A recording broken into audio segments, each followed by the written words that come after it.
السلام عليكم ورحمة الله وبركاته. الحمد لله الذي أرسل رسوله بالهدى ودين الحق ليظهره على الدين كله وكفى بالله شهيدا. أشهد أن لا إله إلا الله وأشهد أن محمدا عبده ورسوله لا نبي بعده. قال الله تعالى في كتاب الكريم: أعوذ بالله من الشيطان الرجيم. بسم الله الرحمن الرحيم. يا أيها الذين آمنوا اتقوا الله حق تقاته ولا تموتن إلا وأنتم مسلمون. معاشر المسلمين وجمرة المؤمنين رحمكم الله. Pada kesempatan yang berbahagia ini, marilah kita panjatkan puji syukur kita kepada Allah Subhanahu wa taala atas limpahan rahmat, hidayah dan maunahnya kepada kita semua, sehingga kita dapat melaksanakan kegiatan solat Idul Adha meskipun dalam keadaan darurat. Salawat serta salam mudah-mudahan tetap tercurah dan terlimpah kepada junjungan kita Nabi Muhammad sallallahu alaihi wasallam. Adalah seorang nabi utusan Allah Subhanahu wa taala yang telah membawa kita dari jalan kegelapan menuju jalan yang terang benderang, yaitu ad-dinul Islam. Ma'asyiral muslimin rahimakumullah. Pada kesempatan yang berbahagia ini, kita diingatkan oleh Allah Subhanahu wa taala dalam satu peristiwa di mana Allah Subhanahu wa taala mengutus Nabi Ibrahim alaihissalam, seorang nabi kekasih Allah yang termasuk ulul azmi. Dia adalah seorang rasul yang menorehkan sejarah haji. Kita peringati setiap tahun dalam pelaksanaan haji. Baru memberikan putra kepadanya setelah usianya sekian tahun lamanya. Dengan begitu susahnya beliau memohon kepada Allah Subhanahu wa taala untuk dikaruniai seorang putra. Kemudian Allah Subhanahu wa taala mengabulkan permohonannya, yaitu lahirlah seorang anak yang bernama Ismail. Ismail adalah seorang anak yang memiliki akhlak yang baik, akhlakul karimah, memiliki keteladanan yang baik, dan adalah figur yang harus dicontoh oleh anak-anak sekarang. Beliau meskipun akan dibunuh oleh orang tuanya, karena perintah Allah Subhanahu wa taala, beliau menunjukkan ketaatan yang luar biasa kepada orang tuanya. Dan Nabi Ibrahim, apa yang engkau tahu, apa pendapatmu bahwa aku ayahmu bermimpi ingin membunuhmu? If'al ma tu'mar satajidini insyaallahu minas sabirin. Ya ayah, lakukanlah apabila itu adalah perintah dari Tuhanmu. Semoga aku termasuk orang-orang yang sabar. Ma'asyiral muslimin rahimakumullah. Ini adalah seorang anak yang menunjukkan ketaatan kepada orang tuanya yang jarang sekarang dimiliki oleh anak-anak sekarang. Ma'asyiral muslimin rahimakumullah. Pada kesempatan yang bahagia ini, kita meneladani sikap dari seorang ayah, yaitu seorang Nabi Ibrahim. Beliau adalah seorang ayah yang bertanggung jawab. Dia meletakkan istri dan anaknya di sisi Ka'bah, penaungan Allah Subhanahu wa taala. Beliau memiliki sikap tawakal yang luar biasa. Tawakal ini adalah merupakan sikap seorang muslim yang selalu menyerahkan dirinya dan persoalannya kepada Allah jua.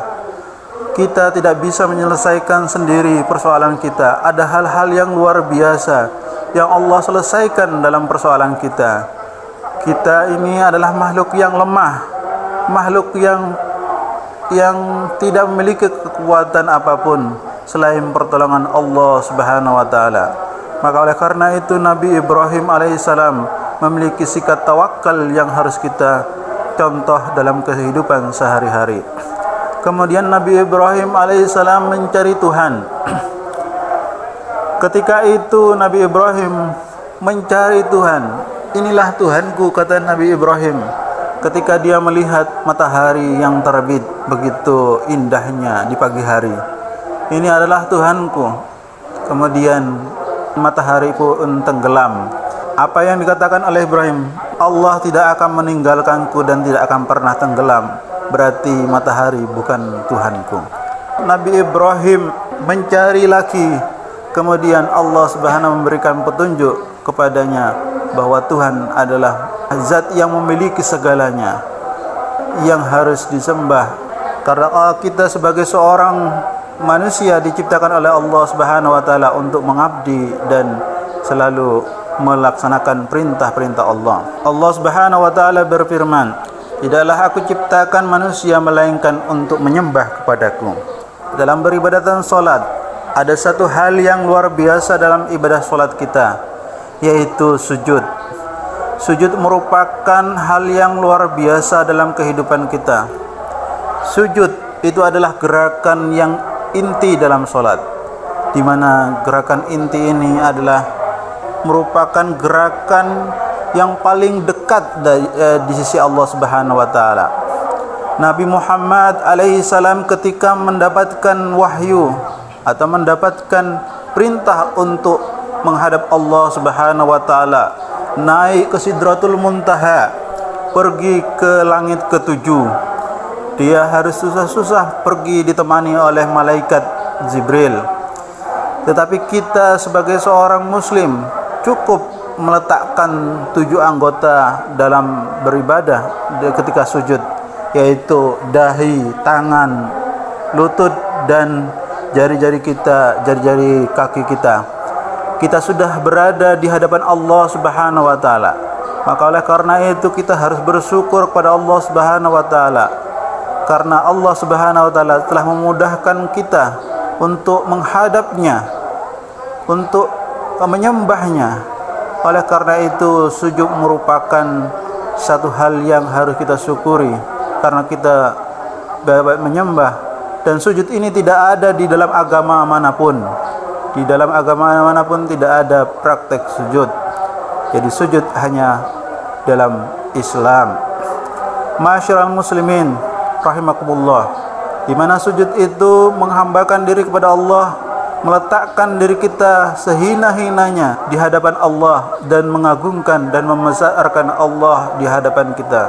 Subhana rabbiyal a'la, subhana rabbiyal a'la, subhana rabbiyal a'la. Kita sangat kecil, sangat hina dina, sedangkan Allah Subhanahu wa taala sangat mulia, sangat tinggi. Ma'asyiral muslimin rahimakumullah. Dalam praktek sujud itu ada seorang profesor yang meneliti tentang hal ini.